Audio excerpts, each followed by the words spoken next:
Do you want more success, more growth, more results? Then it's time for the Boundless Success Accelerator from the Modern Observer Group. This isn't your average coaching program. It's where top performers come to dominate. Weekly group sessions, on-demand coaching, a community that's got your back, and a power-packed library of tools to supercharge your business and career. No more excuses, no more waiting. Get in, level up, and start building the life you've been dreaming about.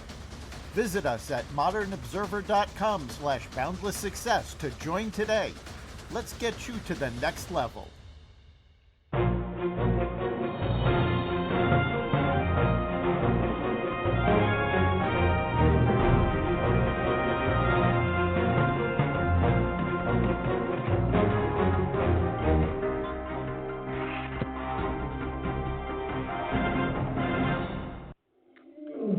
Welcome to another edition of Carnivore Bites. I'm your host, Jeff Sherman, along with Dr. Eric Lopkin. And we've all had difficult times in our life, Dr. Lopkin. We've overcome them. Certain things I'm not sure I could overcome, and that would be the Kamala Harris book, 107 Days. My question to you is, would you rather be waterboarded or have to listen to the audio book? That's tough because as bad as I know the book is, there's this morbid curiosity. I would listen to about an hour on my commute, back and forth of the audio book. Yeah, it would be pretty fun. I think it depends on how long the book is. I mean, I have heard from some people who have seen advanced drafts of the book that... I heard 500. Oh, I didn't hear anything about page counts, but I have heard several people that have seen advanced drafts of the book say essentially that this is a book of fiction because Kamala is so delusional about what she did wrong. She refuses to take any responsibility for her own gaffes, her own inadequacies. So the book is essentially who she wants to blame. Yeah, but isn't that indicative of pretty much her life? Has she ever really grabbed onto something? Has she ever had conviction? I would say no. You're an analytical person. The chances of her actually writing this book from 1 to 10, 1 being like, or 0 to 10, 0 is 0, and 10, what do you think? Oh, no, this was ghostwritten. There's no doubt about it. It's really funny because she did her video, the social media launch. And when she says, and I launched my book, she actually looked at the cover for a second to remind her of what the title is. Well, now I'm going to defend her slightly. 99% of books written by politicians on both sides of the aisle are ghostwritten. These people can't. Bill Clinton didn't write his own. Most of the guys don't write their own memoirs. I would doubt that even Barack Obama, who he is, as much as I didn't like his policy, an amazing communicator. But I doubt that he wrote his entire book. He probably did more than Kamala did, but they bring in ghostwriters. They're heavily edited. So, saying that she didn't write it really isn't shocking. Okay, but there is a difference. You have the semblance or the veneer of possibility. Okay? Yes. Like it's about as believable as an AI generated Mr. Sherman dunking the ball in an NBA game.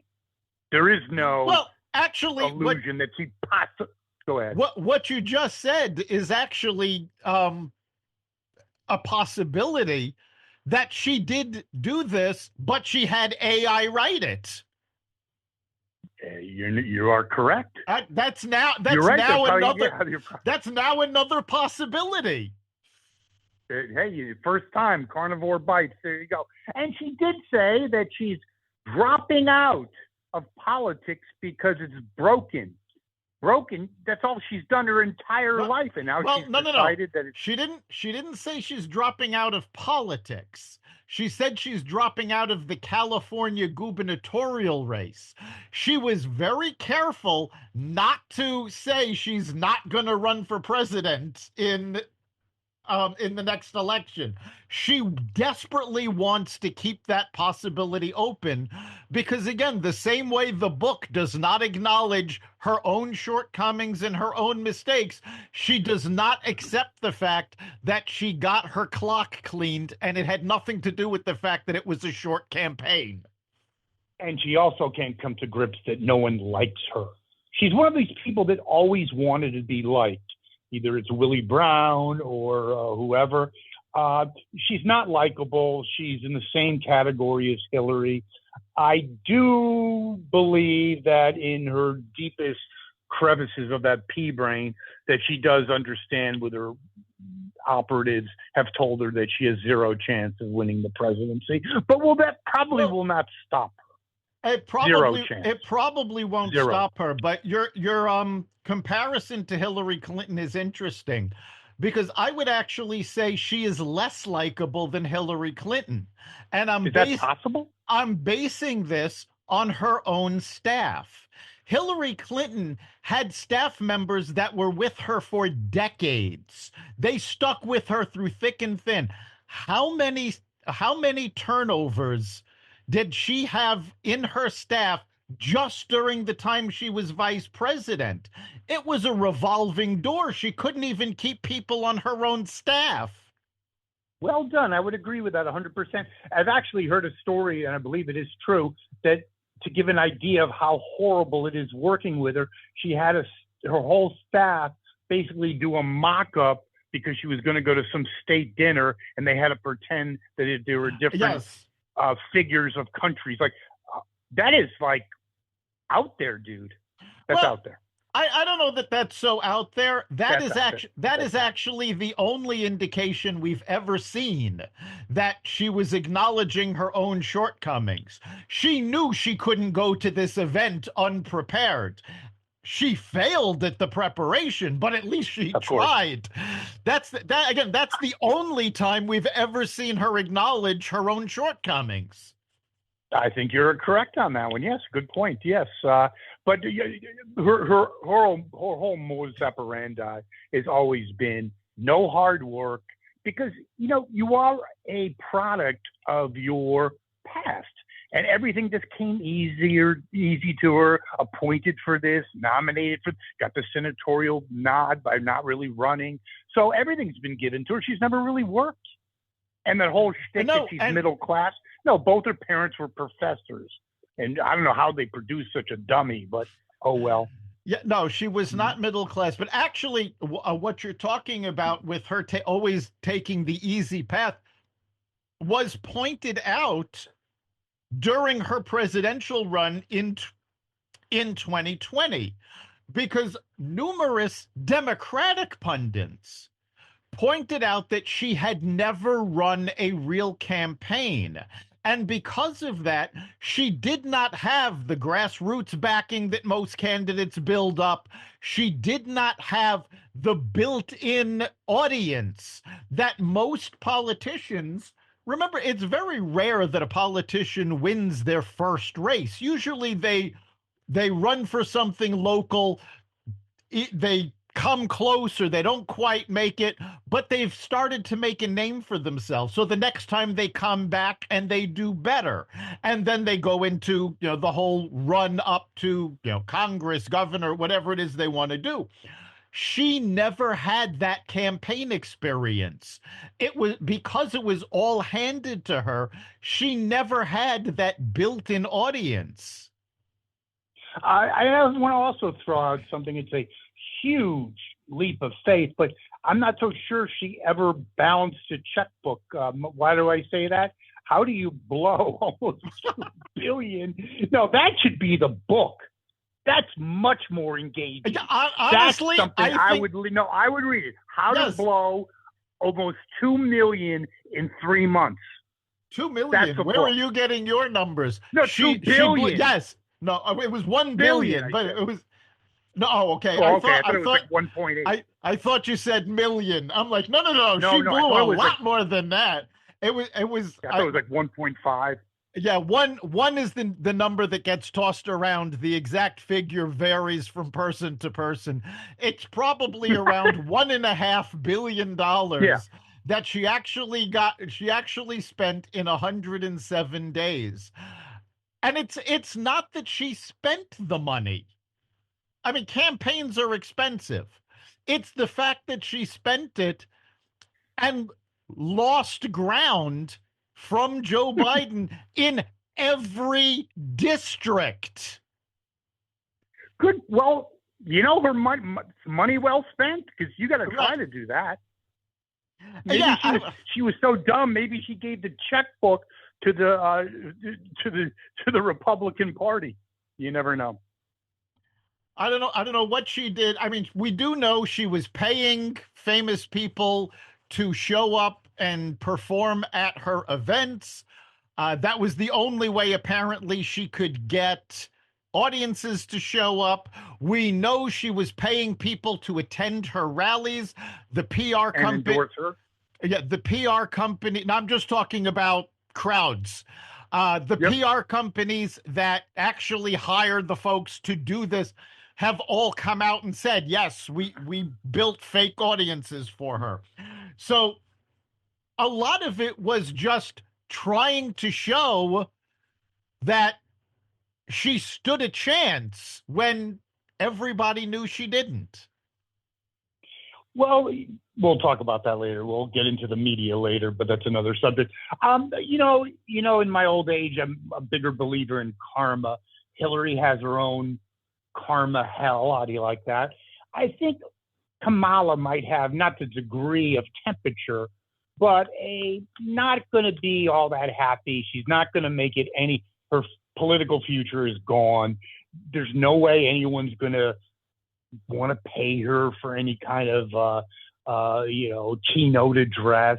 I mean, I don't know. Maybe I heard like one of those housewives show on reality TV. Yeah, I'm not even sure she can do that. I mean, we keep comparing her and Hillary Clinton. And let's face it, the reason we keep doing that is because they both ran for president. They both lost to Donald Trump. There are some parallels, but there are also unlikable. Yeah, definitely unlikable, but there's also some pretty big differences. And I think the biggest one is Hillary is not stupid, but she is Machiavellian. She is manipulative. She is absolutely, trying to control everything behind the scenes. I never got the feeling that Harris was like that. I thought she was just completely incompetent and in over her head. I would believe in that analysis 100%. But it also goes into, you can make some assertion that Hillary did put some effort into some things. Yes. I think that, and became Machiavellian in the end, because that's the only thing she had in her whole life is power. I think Kamala is a story of just liked the glamour, but she had no interest in really doing the job of a president. She just wanted to be in the limelight. Yes. Without doing the work. Very, very much so. Hillary wanted to be president because she wanted the power.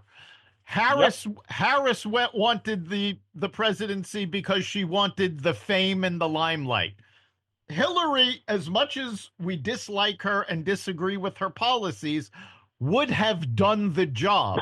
I'm not saying she would have done a good job, but she would have made the effort and done the job. Harris, I don't think would have. She would have tried to pass everything off on other people, and it would have been an abject disaster. I actually will go one step further. I think with Hillary, your life, my life, our listeners' lives would go on. Her policies would suck, but whatever.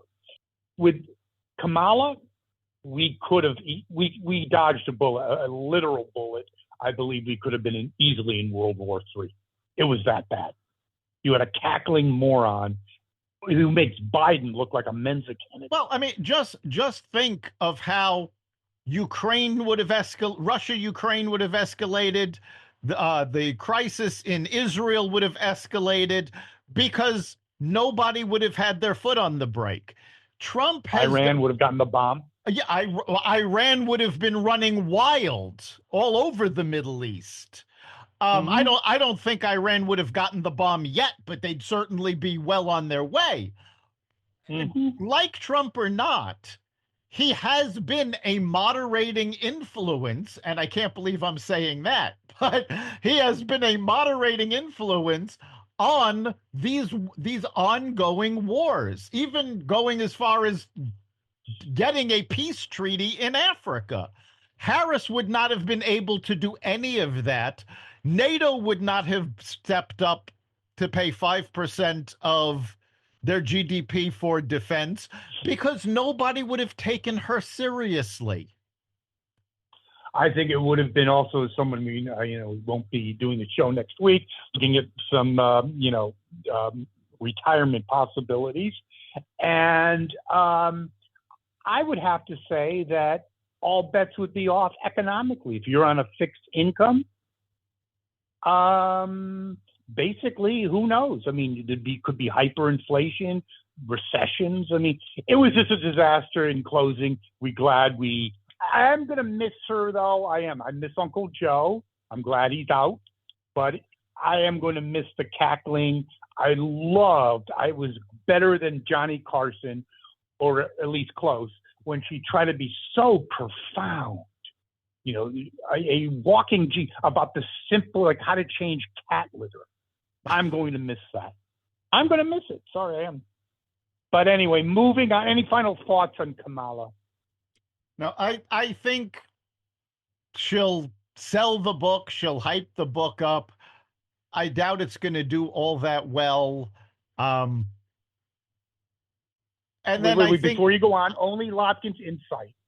Please tell me the demographics and IQ of her readers, the 5 of them. No, I think she'll have more than that because she is going to have what has been termed the awfuls, affluent white female liberals. I think they will buy her book. These folks, I think you're correct. These folks supported her for president. They wanted her in the White House. They had no idea how bad it would be, but they wanted her. And I think they'll go out and buy the book. So I don't know that it'll do all that well, but she'll sell books. It'll do. But I don't think it'll be enough for her. And I have a feeling that lack of spotlight, the lack of success, I think that's going to push her further into wanting to run for president again because she needs that spotlight. I think you have a very good point, and you're right, because without that, she's hollow, because that's driven her throughout her entire life. Very interesting. Speaking of individuals who are maybe seeing their best days, we have Adam Schiff. And it used to be kind of wishful thinking on the GOP side that we're going to do this to him. He's, on all accounts, in real trouble, Dr. Lopkin. Legal, that is. Yes, he is now being investigated by the DOJ for mortgage fraud. And already we've actually seen legal documents, which is rare this early in an investigation. Usually it's kept well under wraps. But I think Schiff himself had actually over the years made these documents public, where as congressman from California, now senator from California, he has a house in Maryland. And to get a better loan terms, claimed that his home in Maryland was his primary residence. Now, this is obviously mortgage fraud. It's illegal. It's fraudulent on the bank. So you have, this is very interesting because you have this contrast between the case that they tried to bring against Donald Trump, where the banks were saying, no, we didn't get hurt. Nobody was damaged in this. It, didn't happen. Where here, the banks are actually going to be plaintiffs. And where in the Trump case, this was the state versus, because they could not name a single injured party. Right. There were no victims. Here, there are actual victims. And there have been politicians who have done this before. They have been convicted and they have gone to jail. So there is an actual possibility that he will be sent to jail. He can be stripped of his law license. And if he doesn't go to jail, there is the possibility that if he can prove that Maryland was actually his primary residence, I love it, he will probably be forced out of the Senate because you cannot represent the state you don't live in. Only Dr. Lopkin, isn't that the catch-22? That to get out of jail, you might have to get out of the Senate. Right? It's either one or the other, right? Yeah, How do you like that one, Dr. Lopkin? It is absolutely ridiculous. And the irony of all of this is not the only political mortgage fraud investigation going on, because Letitia James, the Attorney General of New York, that tried to go up against Trump and swore in her campaign she was going to nail him, is also being investigated for the exact same crime because she did the exact same thing. You can't make it up, could you? No, you really can't. We've said over and over on this podcast that anytime the Democrats accuse somebody of something, it's because they've done it. Well, guess what? It's called projection. Yes, they were trying to nail Trump for all this real estate fraud. Turned out they were the ones doing it. Couldn't happen to a nicer group of people. Very, very good. And speaking of a nice group of people, we have Russiagate. Was a sideline, a right-wing infatuation with no merit. Just to put it in perspective, we'll talk about media in our next segment, but we have the media devoting hours of Russiagate coverage. And now that we have the tables turning, literally, and you might think I made this up, I didn't. 3 minutes? That's across all networks. Yeah, the media coverage has been absolutely pathetic because they don't want to admit that they didn't even investigate. They took it was Adam Schiff. They were enablers. It was Adam Schiff who was the biggest proponent of this theory. He was out there on every news show claiming he had the evidence. And now not only did he not have the evidence, but we find they knew this was a phony narrative and decided to classify that information so that the Trump campaign couldn't see this. And they found that it goes all the way up to Barack Obama. And here's the thing, and this absolutely infuriates me, because when there is coverage of this, even on the networks that tend to lean conservative, they all talk about the fact that, well, there's nothing that can be done to Obama because he has presidential immunity, as the Supreme Court decided in the Trump case. No, this is not correct.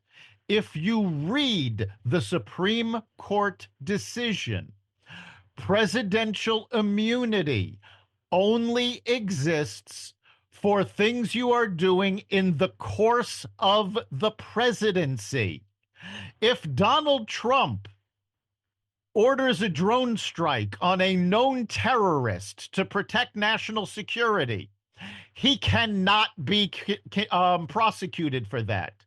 If, however, he orders a drone strike on a private American citizen because he wants to buy his real estate, he can be prosecuted for that even though he is president. The same thing goes for Obama. What this was Donald Trump had already won the presidency. So this was an attempt to hamstring the next president. That is by no that is by no stretch of the imagination an official presidential act.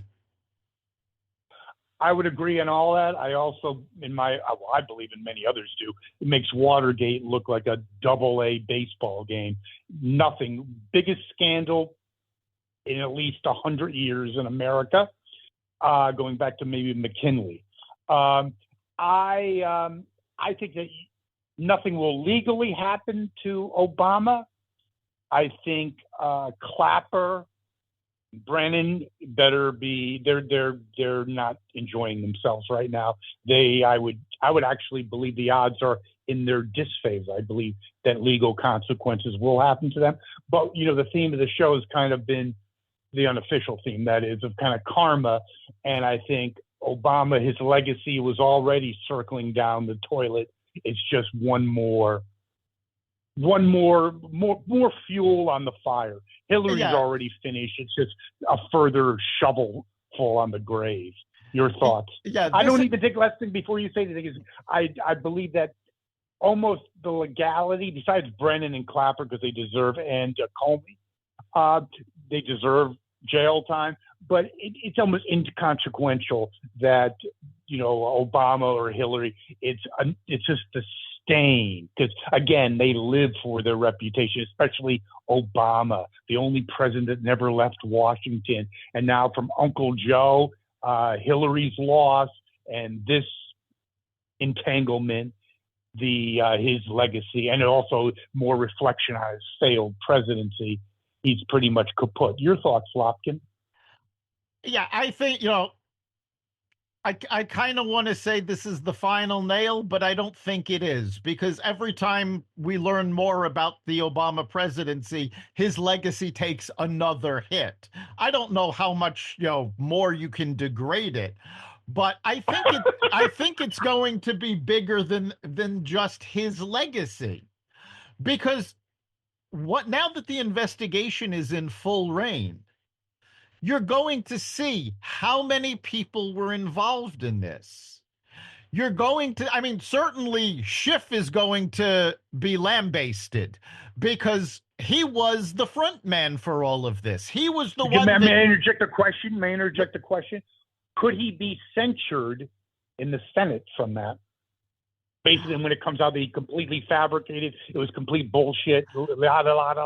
I'm not sure.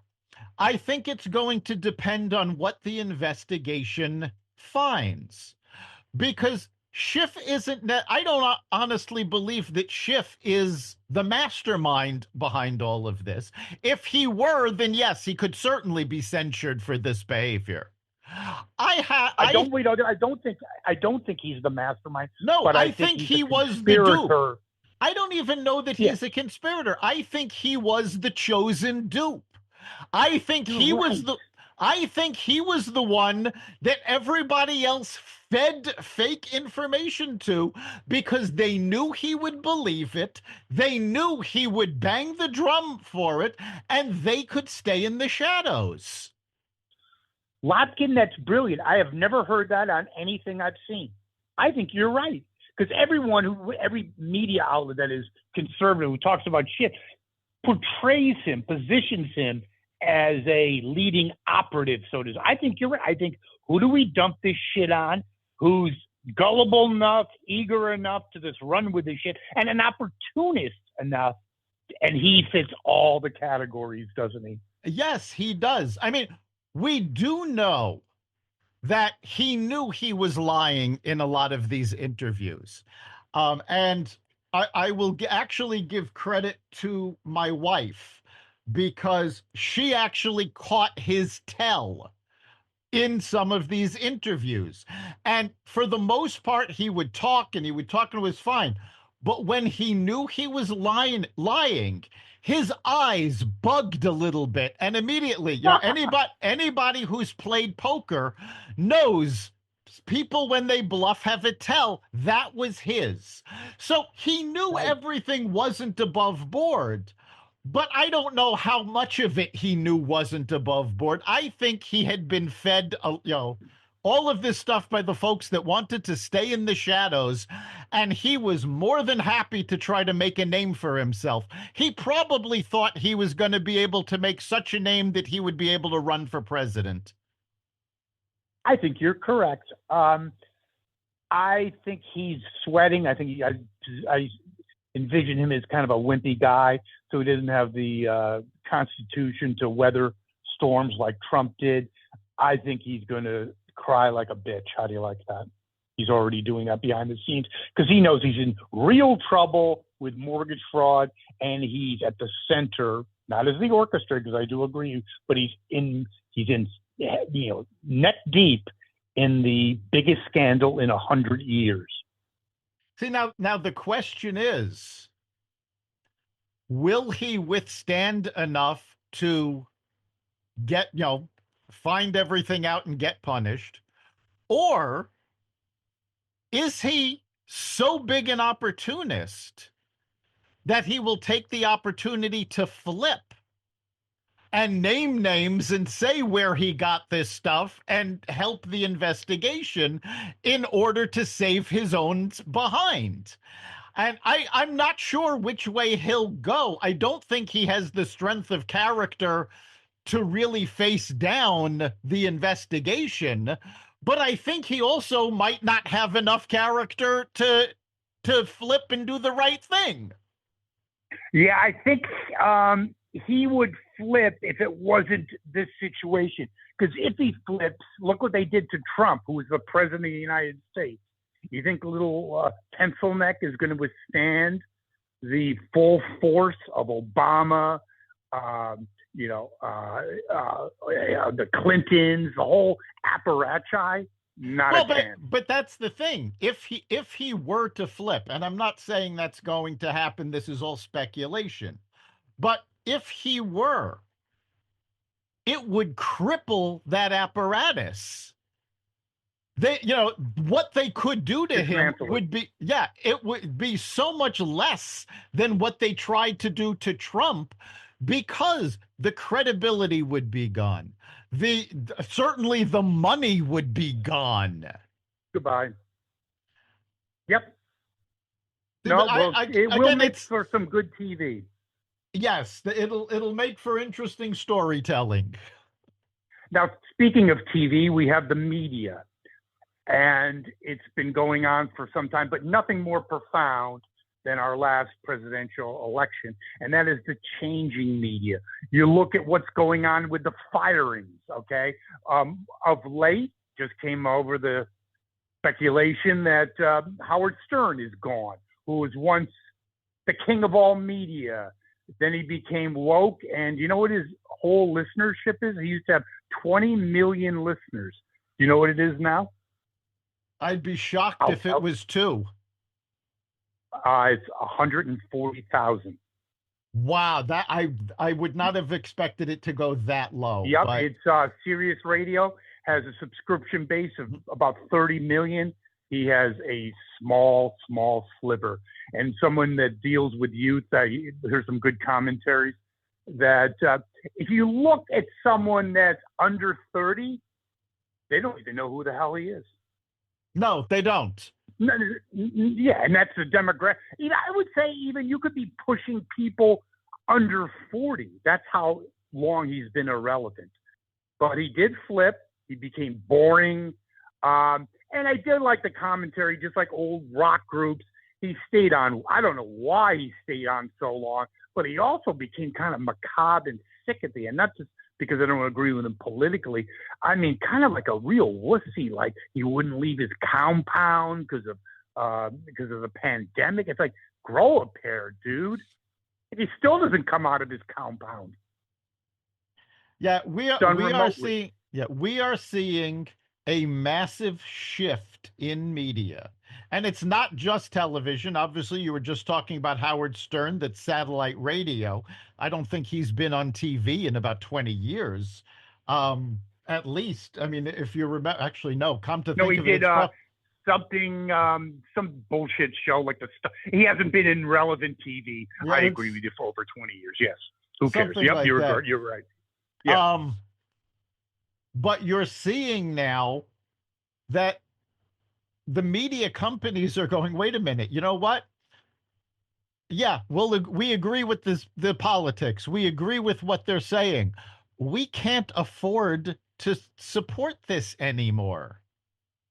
So now, No. What you said is not a minor point. It's been said before, but now it's like you can bullshit long enough, and yeah, I like him because he's like Colbert, he's woke.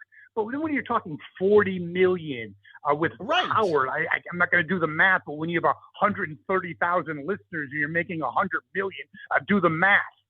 I mean, you get to a point where it ain't working out. Even Gayle King, who I have to give her full credit, it looks like she's going to be fired. I know that Oprah was behind her, but someone of minimal intellect and less than minimal ability.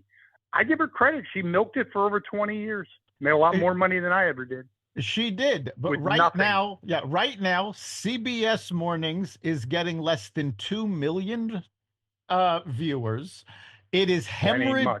No, it's especially not for one of what used to be called the big three networks. Mm-hmm. It is hemorrhaging money. And she's just not worth her paycheck. So, yeah, they're going. Now, you're also seeing, though, I mean, first of all, the left is completely overreacting because they don't want to believe that they're costing this much money. I saw on social media this massive conversation because the person who was responsible for making the decision to fire Colbert under the new management is going to be running television, which puts him in charge of a brand new deal that Paramount signed with South Park. And they're like, oh my God, the person that fired Colbert is going to be censoring South Park. No, he's not going to censor South Park because South Park is profitable. South Park pays the bills. That's what this is about. It's about making money again. Now, in terms of politics and making money, you're starting to see an expansion of media, which shocked me, in the newspaper industry. Whoa. Two major stories came out about brand new newspapers. One coming out of New York was the reemergence of the New York Sun. Now, for those of our listeners who are not familiar with the New York Sun is a 160-year-old newspaper that over the past 20 years has come and gone and the reputation of the New York Sun, and most of our listeners will probably recognize this story, but the reputation of the New York Sun was beyond such reproach. Everybody believed everything. It was so trustworthy that in 1899, a young girl wrote a letter to the New York Sun because her father told her, if you see it in the Sun, it's true. And the response to that letter became the most famous editorial of all time. Yes, Virginia, there is a Santa Claus. That's awesome. Now, that's really good. It is back. And the mission that is stated all over it is that they are coming back to bring truth back to New York newspapers. And they name in particular The lies that have been told by the New York Times. Well, let me ask you a question about the New York Times, because that really kind of baffles me. Isn't it really a left-wing rag dressed up as an erudite, highfalutin, intellectual paper? But I mean, it is now. It is now. It is. I mean, this is really something that happened probably over the last 20 years or so, maybe a little longer, maybe a little shorter, but around that. But I mean, certainly when I was growing up and when I was studying journalism, this is back in the 80s and early 90s, the New York Times was still impeccable. And then it just fell apart. The politics became too much. Isn't that just basically not a microcosm, a definite correlation between what happened to the New York Times? I know one is news, but also with late night, with Colbert and Kimmel and all the others. They used to be impeccable, whatever you want to call it. Yes. And you're seeing a shift in late night also. Now that Colbert has doubled down, now that he's been fired, he's doubled down. He has had nothing but extreme left-wing guests on, including Kamala Harris. Well, guess what? Didn't go well. It's not going well, but NBC has decided they need to counter-program this. And you are seeing more conservative voices have a place on The Tonight Show. In fact, at some point this week, I'm not sure if it's tonight, tomorrow, or Friday, one of the guests on The Tonight Show is Greg Gutfeld. That's awesome. That's a huge shift. Yes. So you're seeing late night shift. And then getting back to newspapers, the New York Post has announced they are going to be publishing a brand new newspaper.